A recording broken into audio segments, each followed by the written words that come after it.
Shalom and welcome to another one of our 125th anniversary videos here at B'nai Jacob Synagogue with a really dear friend, Donna Hark. Donna, welcome. Tell us a little bit about how your family got to West Virginia. Well, my grandparents, my grandfather was born in Kentucky and my grandmother was born in New Jersey. And my grandfather... What were their names? I'm sorry, Melvin and Hannah Swillinger. And they came to West Virginia because my grandfather was a salesman and West Virginia was his territory. And they fell in love with the area.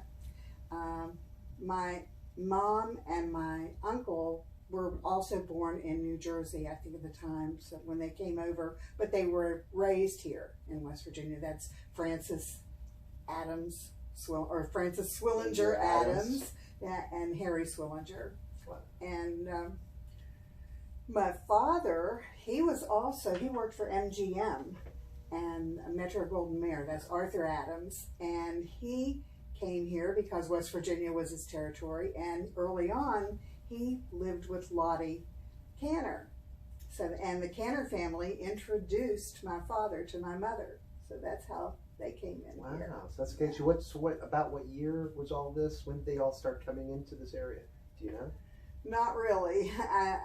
I'm guessing that it was probably in the early 40s, but it may have been even earlier. And as far as my dad, that would be probably around 49 or 50, maybe, that he came here.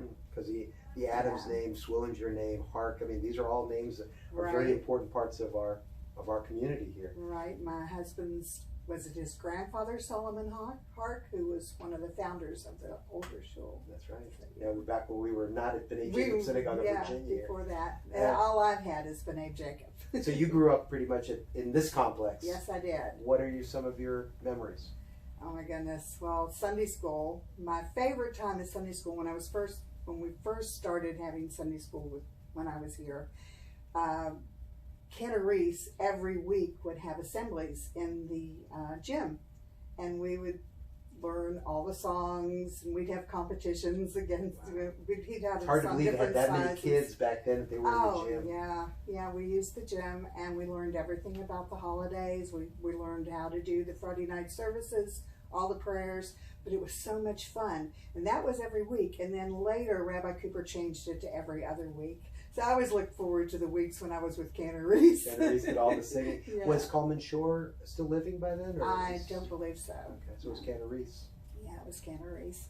And then, of course, we had youth group, and that was so much fun. I mean, everything when I was growing up, I don't know, I can't speak for all the girls, but my group, we didn't date. There wasn't any one-on-one dating. Everything was around the shul, and we had big parties, and we would have our youth groups, and we'd have dances, then we'd have parties in people's homes. We all got together, you know, and did that on a regular basis.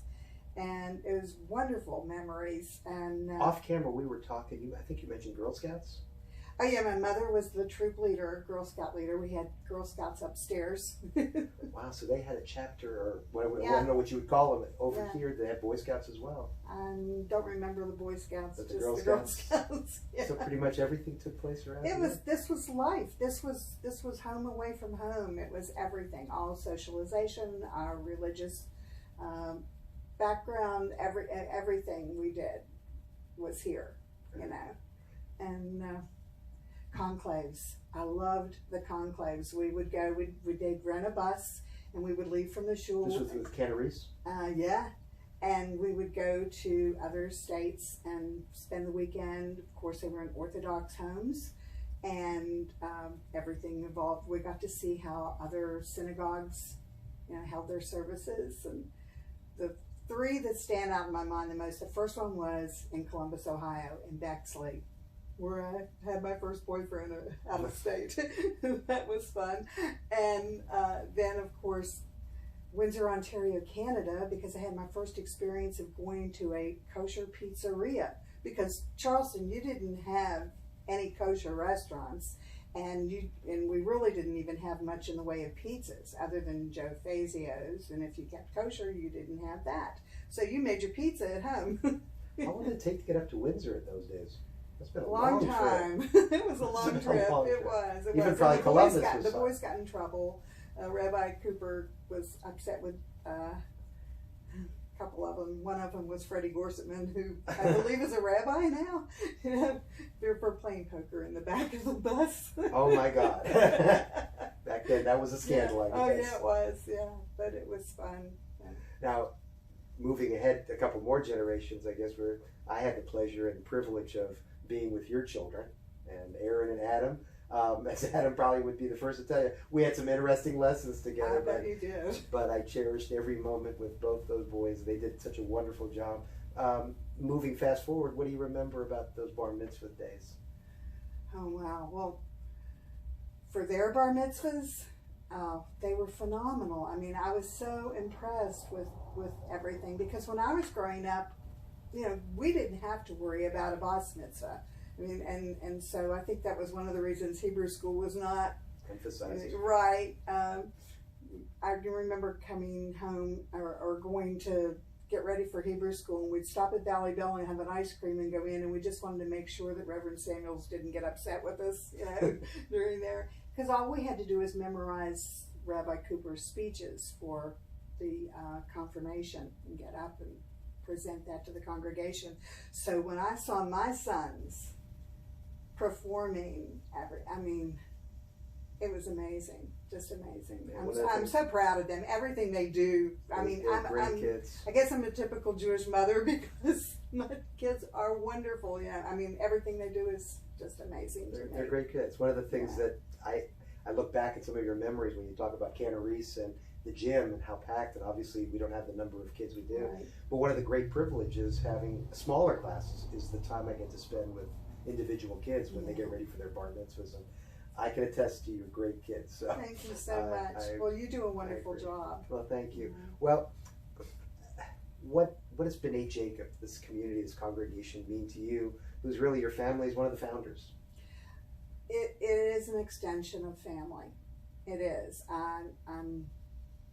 I will admit, as now that I'm not as active as I once was, but that was because I'm gone a lot, and the dynamics, you know, I don't know a lot of the younger people here now, and if I were home more, I probably would get more involved again. But it was everything. I mean, because that's all we had. You know, we just enjoyed everyone's company. The services were something to look forward to, and the friendships, the family, you know. Yeah, friendships and family. Yeah. Well, I'm enjoying my conversations with you, and I hope when you're not traveling, you'll come a little bit more often to our congregation. We'll be here for Thankful. 125th. There you go. We have a lot of good young families that obviously add to our congregation, but the people that brought us to this day, the Harks, the Adams, the Swillinger families, will always be remembered. So thank you for joining me today.